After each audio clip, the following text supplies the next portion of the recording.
안녕하세요. 윤희문의 디딤돌입니다. 만나게 되어 반갑습니다.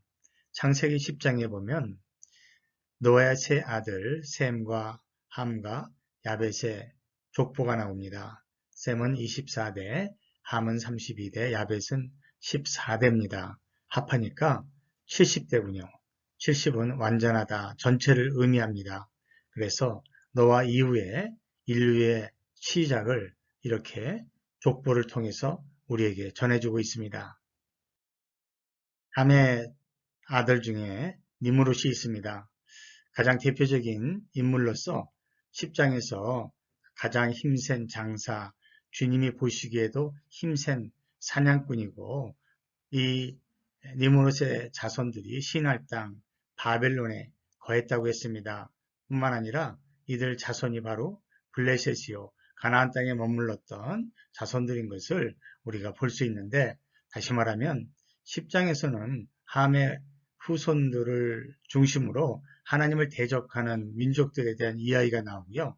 11장에 가면 이제 셈의 후손으로 하나님께 예배드리던 민족을 주님께서 말씀하고 있습니다. 11장 1절 2절에 보면 사람들이 동쪽에서 이동해 오다가 신할 땅 한 들판에 이르렀다고 했는데요. 처음에 세상에는 언어가 하나뿐이었습니다. 그런데 이 사람들이 바로 함의 손자인 니므롯의 자손들이 아닌가 짐작해 볼 수 있습니다. 가장 힘센 사냥꾼이었던 장사였던 니므롯은 힘이 세면 사람들을 모으게 되죠. 그리고 그 힘을 가지고 자기를 내세우는 교만에 빠지게 됩니다. 그래서 하나님께서는 거기에서 하는 말을 섞어서 서로 알아듣지 못하게 하고 사방으로 흩어지게 하셨다고 했습니다. 매튜 드라이어라고 하는 학자는 인류의 언어 분포를 연구해서 이렇게 지도를 만들었는데요. 이 지도를 보면서 하나님께서 사람들의 말을 섞어서 알아듣지 못하게 하고 흩어지게 하셨다는 것을 정말 눈으로 볼 수 있습니다. 인류의 언어학자들은 진화론을 사용해서 언어도 점진적으로 그렇게 발전했다고 하지만 사실 언어학적으로 연구해 보면 사람들이 서로 말을 알아듣지 못하게 되는 그런 언어가 이렇게 퍼진 것은 진화론적이 아니라 하나님이 하신 그런 역사이기 때문에 이렇게 언어가 분포되었다고 밖에 볼 수 없습니다.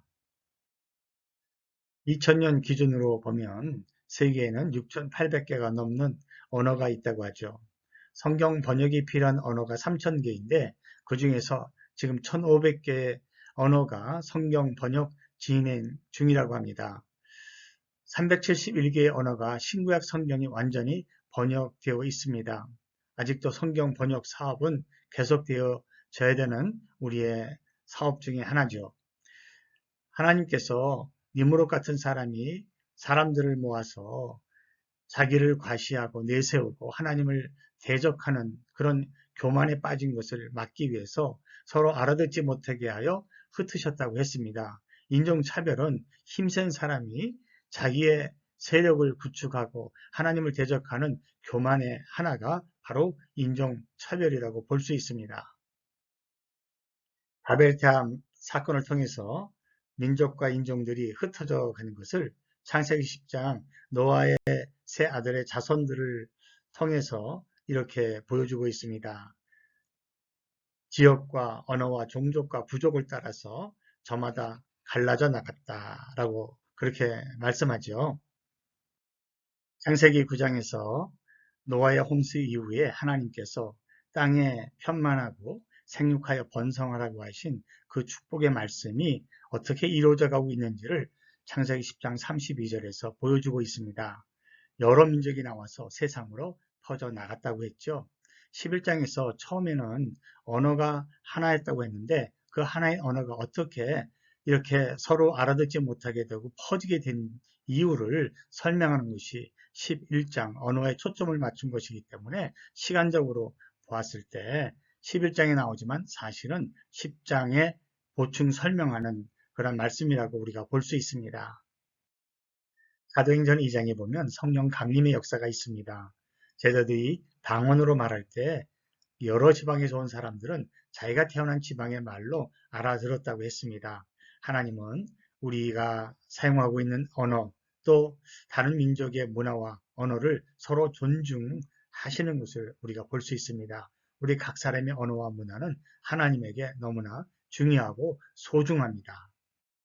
요한계시록에 보면 큰 무리가 하나님 앞에 나아갈 때에 그들은 모든 민족과 종족과 백성과 언어에서 나온 사람들이라고 했습니다.